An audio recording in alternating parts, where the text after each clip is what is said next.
ఈ రోజు ఇందాకనే తెలవడం జరిగింది. అందశ్రేణులు మన మధ్య లేకపోవడం నిజంగా సాహిత్య లోకానికి మొత్తం తీరని లోటు ఇది. తెలంగాణ రాష్ట్రానికి కూడా కవులకి, కళాకారులకి, మాలాంటి కళాకారులకి ఎంతో మందికి తీరని లోటు. నిజంగా ఎంతో అనుబంధం ఉంది తెలంగాణ ఉద్యమం నుంచి మొదలు పెడితే ఇప్పటి వరకు. రీసెంట్ గా 10 రోజుల క్రితం కూడా నేను కలవడం జరిగింది. సడన్ గా ఇప్పుడు ఆ మనిషి లేడు అని తెలిస్తే నిజంగా చాలా బాధాకరంగా ఉంది. ఎన్నో పాటలు ఎప్పుడు ముక్కుసూటితనంగా ఏది కడుపులో ఏది కూడా దాచిపెట్టుకోకుండా కడుపులో మనసులో ఏది అనిపిస్తే అది మాట్లాడే వ్యక్తి. అలాంటి గొప్ప వ్యక్తిని ఈరోజు తెలంగాణ కోల్పోవడం అనేది నిజంగా తీరని లోటు. ఆయన ఆత్మకి శాంతి కలగాలని కోరుకుంటూ ఎన్నో గొప్ప పాటలు రాసింది. తెలంగాణ ఉద్యమాన్ని నడిపే పాటలు, జనజాతరలో మన గీతం అనే గొప్ప పాట, పల్లె గురించి మొదలు పెడితే చూడాసక్కాని తల్లి అని చెప్పి పల్లె అందాన్ని, పల్లె తల్లి గురించి జై జయ తెలంగాణ అనే తెలంగాణ రాష్ట్రానికి ఒక పాట ఇవ్వడం జరిగింది.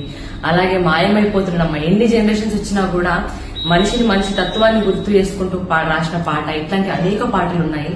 సో అంత గొప్ప వ్యక్తిని తెలంగాణ రాష్ట్రం కోల్పోవడం అనేది నిజంగా తీరని లోటు.